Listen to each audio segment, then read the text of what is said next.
नमस्कार, मैं हूं आपके साथ अंकिता पाल। बुलेटिन की शुरुआत करते हैं। मुख्यमंत्री सुखविंदर सिंह सुक्खू ने प्रदेश सचिवालय में हिमाचल प्रदेश परिवहन निगम की समीक्षा बैठक की है। इस दौरान उन्होंने अधिकारियों को 327 ई बसों की खरीद प्रक्रिया में तेजी लाने के निर्देश दिए हैं।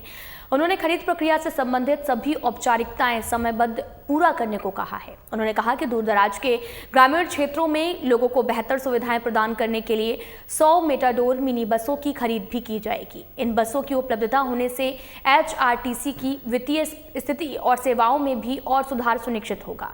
मुख्यमंत्री ने एचआरटीसी को आत्मनिर्भर बनाने के लिए ठोस उपाय करने के निर्देश भी दिए। उन्होंने कहा कि कर्मचारियों की समर्पित सेवाओं के कारण निगम की वित्तीय स्थिति में निरंतर सुधार दर्ज किया जा रहा है और निगम की आय में वृद्धि हुई है।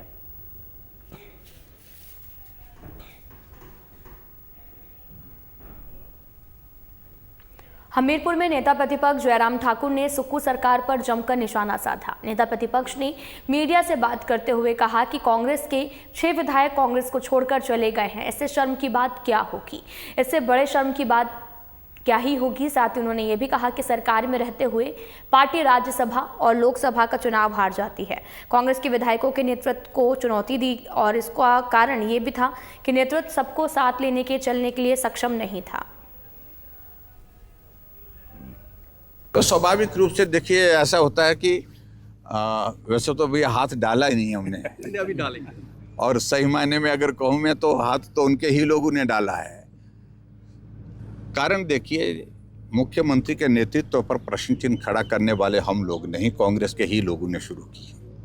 6 कांग्रेस के विधायक चले गए। ये 2 साल के कार्यकाल में हिमाचल प्रदेश में कहीं नहीं घटा जो हिमाचल प्रदेश में हुआ है, और 9 विधायक कांग्रेस के खिलाफ हो गए।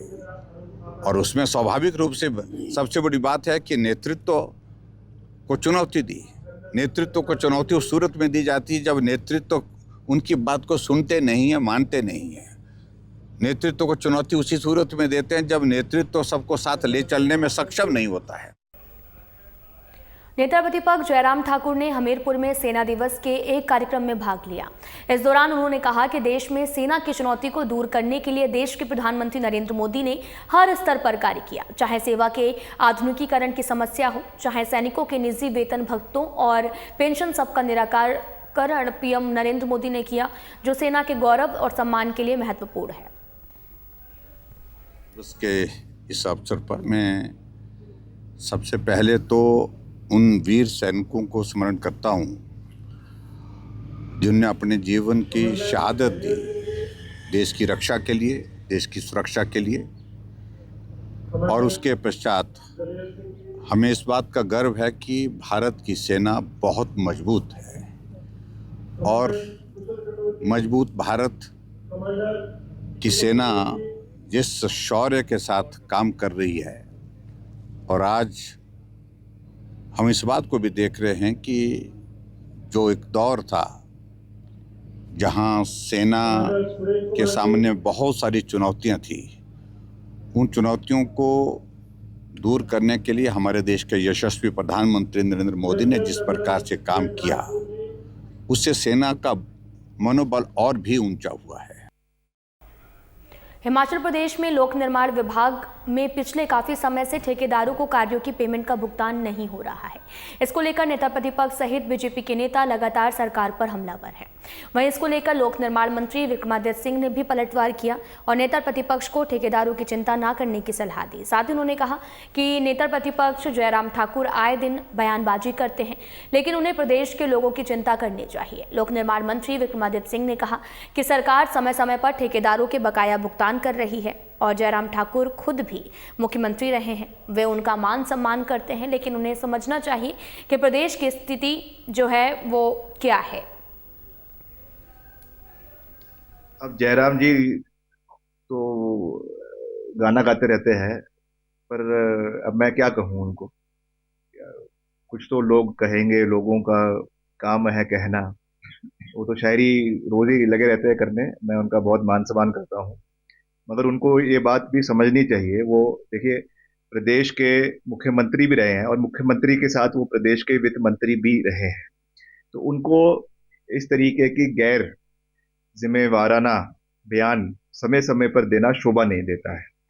मैंने पहले भी कहा, मैं व्यक्तिगत रूप से उनका बहुत मान सम्मान करता हूं, मगर उनको पता होना चाहिए कि समय के साथ चरणबद्ध तरीके से सारी पेमेंट्स ठेकेदारों की, चाहे वो ए क्लास है, चाहे बी क्लास है, चाहे सी क्लास है, चाहे डी क्लास है, चाहे वो सेंट्रल स्पॉन्सर्ड स्कीम्स है, चाहे वो नाबार्ड की स्कीम्स है, चाहे वो सीआरएफ की स्कीम्स है, चाहे वो प्रदेश बजट की स्कीम्स है, हर तरीके के कार्यों का जो है अनुदान डिपार्टमेंट द्वारा किया जा रहा है।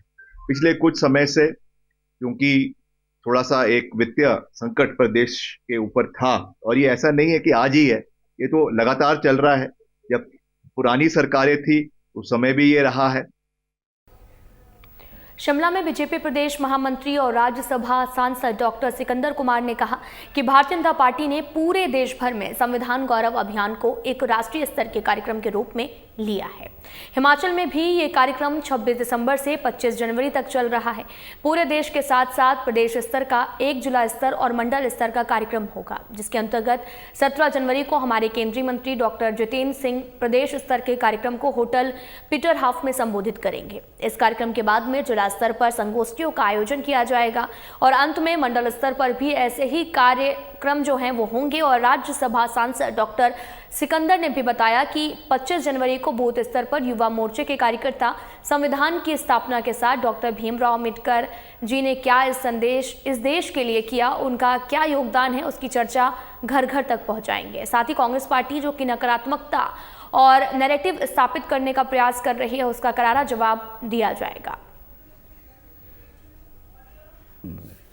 भारतीय जनता पार्टी ने पूरे देश भर में संविधान गौरव अभियान एक राष्ट्रीय स्तर पर कार्यक्रम लिया है और हिमाचल प्रदेश में भी ये कार्यक्रम हमारा 26 दिसंबर से 25 जनवरी तक चलेगा। पूरे देश के साथ साथ प्रदेश स्तर का और एक जिला स्तर का और एक मंडल स्तर का कार्यक्रम होंगे। 17 तारीख को हमारे केंद्रीय मंत्री डॉक्टर जितेंद्र सिंह जी इस कार्यक्रम को, प्रदेश स्तर के कार्यक्रम को होटल पीटर हाफ में संबोधित करेंगे और उसके बाद जिला स्तर पर जो संगोष्ठियाँ होंगी उसके बाद मंडल स्तर पर होंगी और 25 जनवरी को बूथ पर युवा मोर्चा के जो कार्यकर्ता हैं, संविधान की स्थापना के साथ doctor B are Ambedkar ji ने क्या इस देश के लिए किया और उनका क्या योगदान है। हिमाचल प्रदेश राजपात्रित कर्मचारी संघ के पूर्व अध्यक्ष गोपाल दास वर्मा ने प्रदेश कांग्रेस सरकार की आर्थिक विफलताओं को देखते हुए राज्यपाल से राष्ट्रपति शासन लगाने की सिफारिश करने की मांग की है। उन्होंने कहा कि प्रदेश में कांग्रेस सरकार के कार्यकाल में व्यवस्था पूरी तरीके से चरमरा गई है। वर्मा ने कहा कि उन्होंने इस संबंध में राज्यपाल को पत्र भी लिखा ताकि इस ओर उचित कदम उठाए जा सकें। उन्होंने कहा कि प्रदेश सरकार पूरी तरह से चरमरा गई है और इस सरकार के कार्यकाल में ट्रेजरियां कई माह से भी बंद पड़ी हुई हैं। 10,000 की राशि से अधिक के ट्रांजैक्शन ट्रेजरियों में भी नहीं हो रही है। इसका सबसे बड़ा नुकसान ठेकेदारों को हो रहा। उन्होंने कहा कि इस सरकार के कार्यकाल में कर्मचारियों के साथ ही आम जनता भी परेशान है। माननीय राज्यपाल से मांग की है कि हिमाचल प्रदेश की जो सुक्खू सरकार है इसको तुरंत बर्खास्त करके राष्ट्रपति शासन के लिए दिल्ली को लिखें, क्योंकि प्रदेश के जो हालात इस वक्त चल रहे हैं, भारी आर्थिक संकट में चल रहे हैं। ट्रेजरियाँ बंद हो चुकी है, केवल मात्र 10,000 तक के जो बिल पास हो रहे हैं। कर्मचारियों को पैसा नहीं, पेंशनों को पैसा नहीं और ठेकेदारों को पैसा नहीं है। लोग मरने पे मजबूर हो गए हैं। यहाँ जो हमारे 8-9 हज़ार बिना इलाज पेंशनर मर चुके हैं। तो मेरा कहने का मतलब एक बात है कि हालात बहुत गंभीर परिस्थितियों से जो है ये सरकार गुजर रही है। सुखविंदर सुक्खू ने जो भी पीछे जो ये कॉर्पोरेट डिपार्टमेंट था, ये मुकेश अग्निहोत्री के पास था और उस नोटिफिकेशन को विड्रा करके जो हिमाचल प्रदेश के जितने भी बैंक थे, जैसे कांगड़ा कोऑपरेटिव बैंक था, ग्रामीण बैंक था और बगाड़ बैंक था, ये अपने अधीन ले लिए। वो इसलिए अधीन लिए कि वन टाइम सेटलमेंट, ये ठीक है कि वन टाइम सेटलमेंट होना चाहिए, गरीबों के लिए भी होना चाहिए, अमीरों के लिए भी होना चाहिए, ताकि बैंक को पैसा आ जाए। पर ये तो नहीं कि लूट मची है, लूटो आप गरीबों को, तो वन टाइम सेटलमेंट कहीं नहीं मैंने देखा प्रदेश में। 15 जनवरी को सेना दिवस के मौके पर शिमला में सेना प्रशिक्षण कमान की ओर से नो योर आर्मी मेला का आयोजन किया गया और इस मौके पर ऐतिहासिक रिज मैदान में ARTRAC की ओर से सेना उपकरणों की प्रदर्शनी की गई है।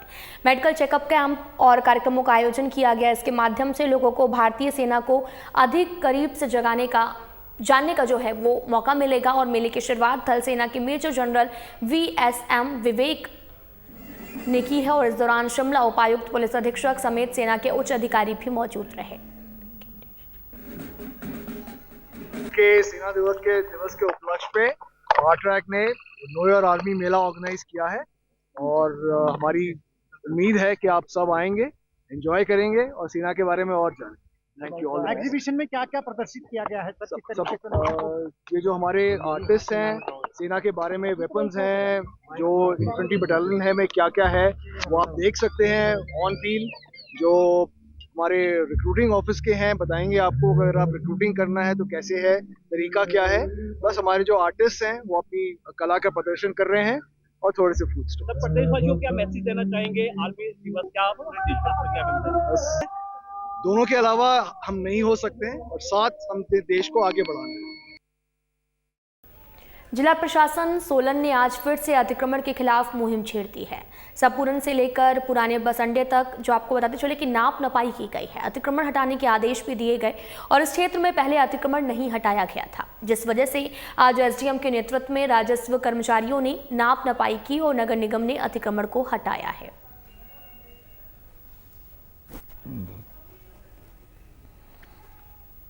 आपको बताते चले कि उपमंडलाधिकारी डॉक्टर पूनम बंसल ने बताया कि सरूपन चौक से लेकर पुराने बस अड्डे तक नाप नपाई की गई और अतिक्रमण को हटाया गया। स्थानीय जो लोग थे उनकी जो काफ़ी कंप्लेंट्स आ रही थी, उसके साथ साथ ही हमारा जो नगर निगम प्रशासन है वहाँ से भी हमें अतिक्रमण से संबंधित और जो रेडी फड़ी वाले हैं जो कि PWD की जो रोड है उस पर अतिक्रमण की काफ़ी कंप्लेंट्स आ रही थी। तो उसको देखते हुए आज हमने सप्रून चौक से लेके जो ओल्ड DC ऑफिस चौक तक हमारा एरिया था वो पहले भी किन्हीं कारणों की वजह से छूट गया था और अतिक्रमण जो था उसमें नहीं दिख पाया गया था।